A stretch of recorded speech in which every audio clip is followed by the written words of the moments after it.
চোখ রাখবো এই মুহূর্তের সবচেয়ে বড় খবরে। আরজি করে তরুণী চিকিৎসককে ধর্ষণ খুনের মামলায় অভিযুক্ত সিভিক ভলেন্টিয়ার সঞ্জয় রায়কে শিয়ালদহ আদালতে হাজির করানো হয় সোমবার।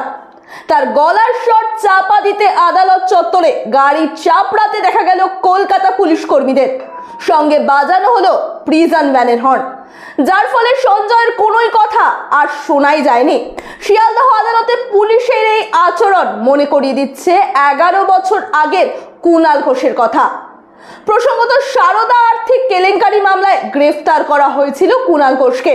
তারপর কুণাল ঘোষ পুলিশের গাড়ি থেকে সরাসরি সরকার বিরুদ্ধে প্রচুর মন্তব্য করেছিলেন। তখনও পুলিশকে দেখা গিয়েছিল এভাবেই প্রিজন ভ্যান বাজাতে।